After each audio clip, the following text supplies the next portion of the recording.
18 homes for life, 11 rehabilitation nursery schools, 11 occupational centers, 6 family centers, Aluteva, diagnosis center, clubhouses, vacation programs, leisure activities, promoting rights. 40 years ago, none of this existed.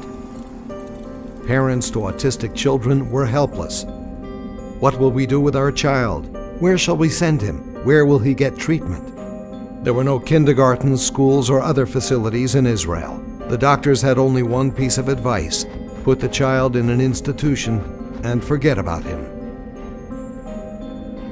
Children diagnosed with autism were hospitalized in the pediatric wards of institutions for the mentally ill. כשבאנו בימי רביעי לבקר אותו, ראינו אותו ואת האחרים קשורים למיטות, או מסוממים עם כדורים של הרגעה. זה היה מחזה נוראי. היינו חוזרים הביתה כל יום רביעי, בוכים. There is a small kindergarten for autistic children in an old cottage at the Tel HaShomer Hospital, operating several hours a day. The kindergarten has no toys, no playground equipment, and no air conditioning. The conditions are very harsh. Zohar's parents do not know Aviad's parents, and Yaron's father does not know Dror's mother.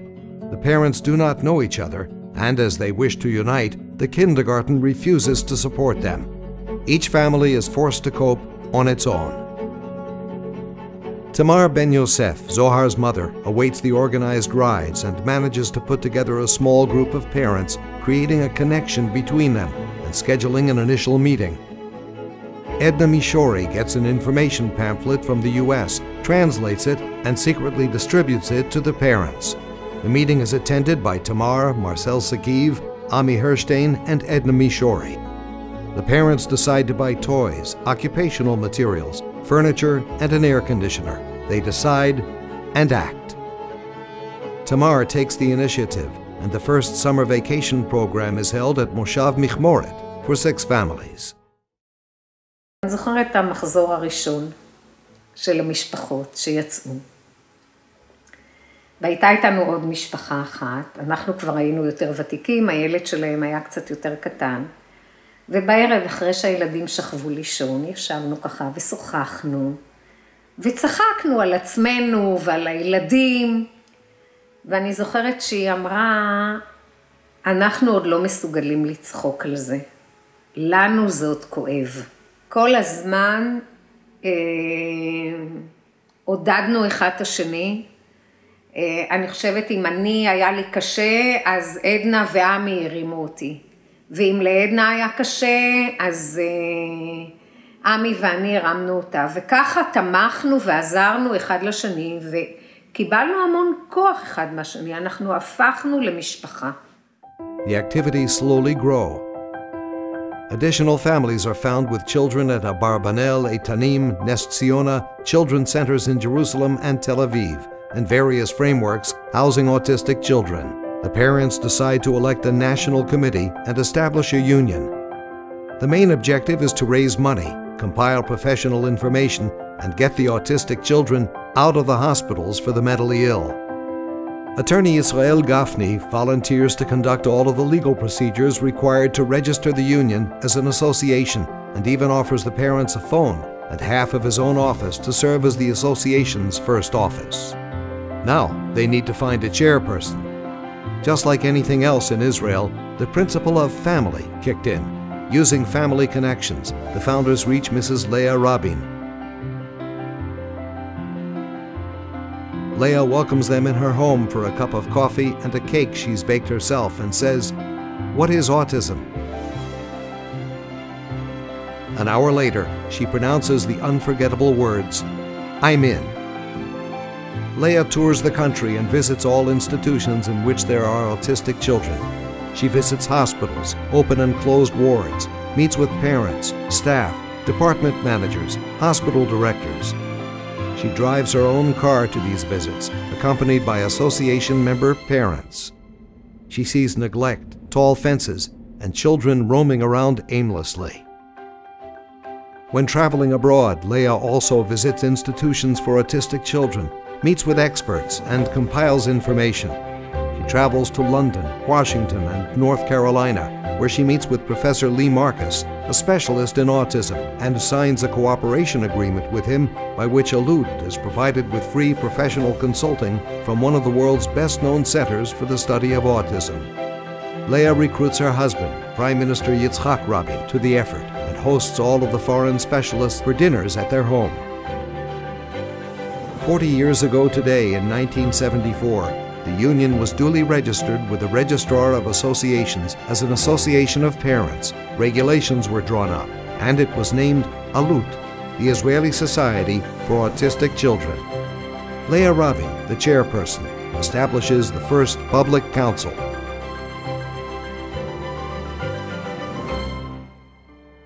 Concurrently, some of the parents are informed that their children are over 7 years of age and that they must seek an alternative arrangement. The problem is that there is no such arrangement for them. There is not even one school for autistic children in Israel. ועד אמרנו שננסה להקים בית ספר ראשון לילדים אוטיסטים. לקחתי על עצמי את המשימה הזו וחיפשתי מבנה שיתאים לבית ספר.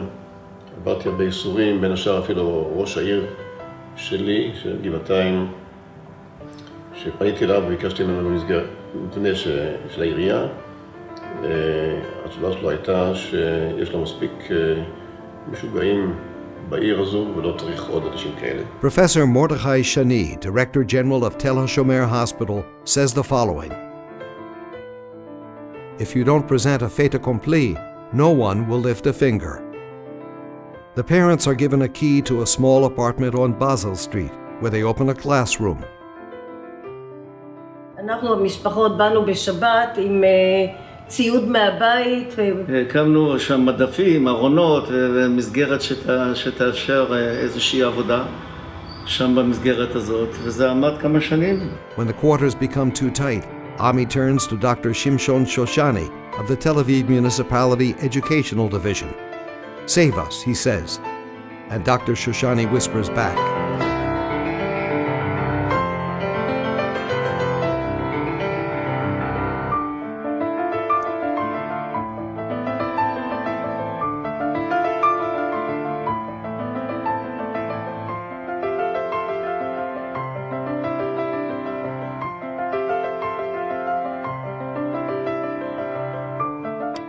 No one in Israel knows how to teach autistic children. We come up with an idea of bringing in 2 specialists from abroad to work at the school, train the teachers and the staff, and teach everyone what to do with autistic children. Leah meets with the managers of the leading banks.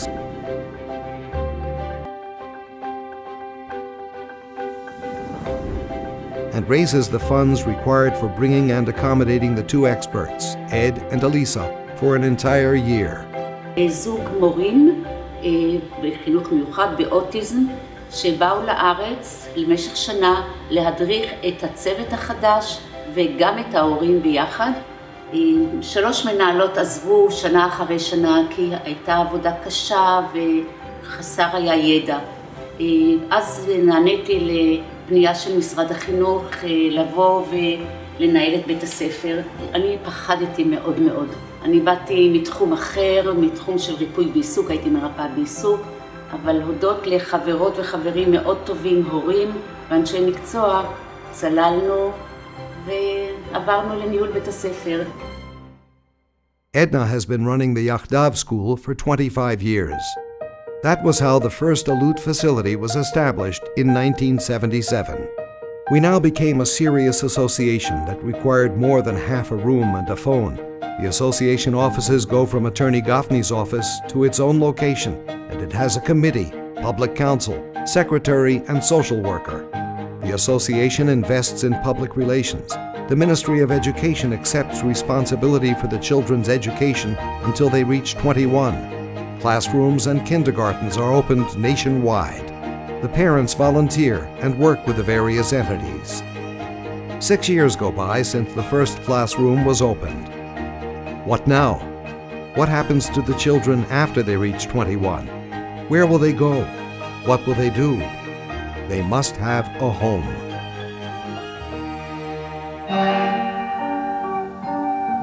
דיווחים מהירים עם כל זאת שראינו כי כל ההישגים המיוחדים במינם לא יביאו לידי שינוי של ממש בגורלם של ילדים אוטיסטים לאחר שהתבגרו, משום שהפתרון היחיד הקיים כיום בשבילם בישראל הוא אשפוז במחלקות סגורות, בבתי חולים לחולי נפש.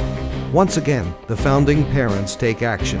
The Israel Land Administration, National Insurance Institute, Ministry of Welfare and Ministry of Health, Leah Rabin and the donors, and Kfar Ofarim becomes a reality. ביום הנחת אבן הפינה בשעה 12 בצהריים קיבלתי טלפון מלאה רבין, זיכרונה לברכה. הייתי לבד בבית והיא אמרה לי, ליאוריק, את יושבת? כי אני הולכת להגיד לך משהו מאוד מרגש.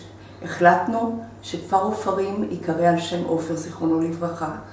תארגני את המשפחה, תגיעו כולכם, ומיד הבנתי שזה הולך להיות משהו מאוד מיוחד.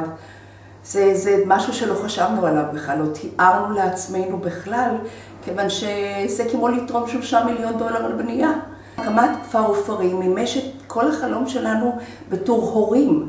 כך הקמנו את עלות, הקמנו בשביל לדאוג לילדים שלנו, שכל ילד בגיל 21 והלאה יהיו לו חיים של כבוד, חיים של עצמאות, של כבוד, בהתאם לנכות שלו, אבל חיים של כבוד. Kfar Ofarim is followed by Beit Aviv, Beit Ganim, and many other residential living facilities nationwide.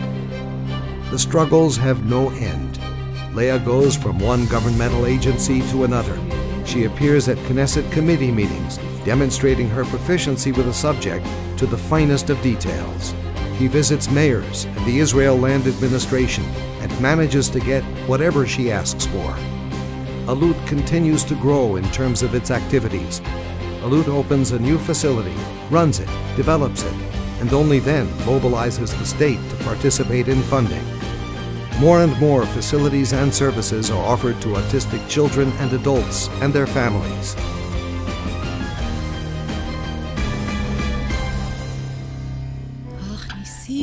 Leah Rabin passes away on November 12, 2000. The Alut family loses its warm, embracing, caring, and loving mother. ואני זוכרת, כשהיה 25 שנה לאגודה, התורמים ניגשו אליה, ואחר כך ההורים, היא עמדה ולחצה את הידיים של כל ההורים, וכל ההורים הודו לה, ואז ראש הממשלה יצחק ניגש אליה ואמר לה, הוא כבר היה קצר סבלנות, זה כבר היה סוף הערב, אחרי כמה שעות הוא אמר לה, לאה, אני מקווה שלא תישארי פה גם לרחוץ את הכלים.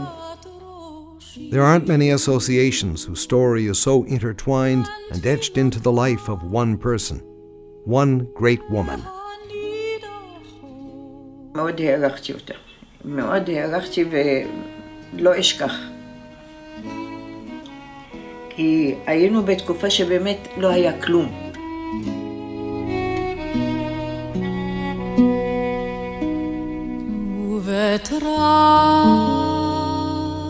ובתרחמים בין השמשות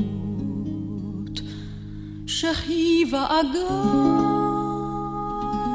לחסוד ייסורי. אני פועלת למענם כבר למעלה מ-20 שנה ויודעת שהם אינם יודעים להגיד תודה, ולכן אני אומרת לכם עכשיו בשמם תודה.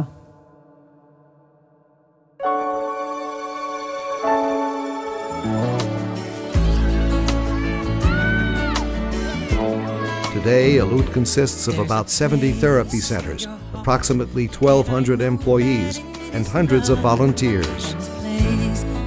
Brighter than tomorrow, and if you really try, you'll find there's no need to cry. In this place, you feel there's no hurt or sorrow. There are ways to get there if you care enough for the living. Make a little space, make a better place, heal the world, make it a better place for you and for me and the entire human race.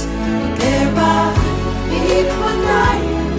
If you care enough for the living, make a better place for you and for me.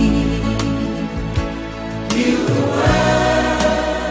A group of wonderful parents investing tireless efforts along with Leah Rabin have transformed a distant dream into a reality.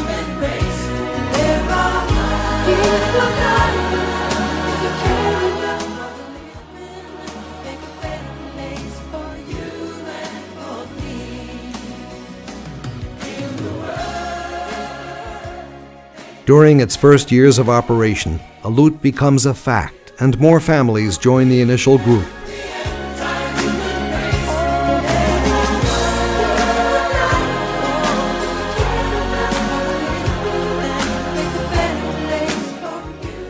Alut is celebrating its 40th anniversary. Our eyes face forward to the future, to develop, to build, to embrace, to alleviate.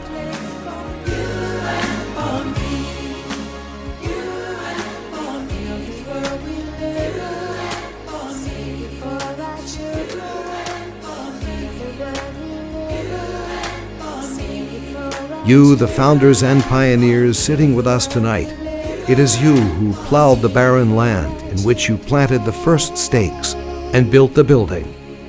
From all of us, thank you.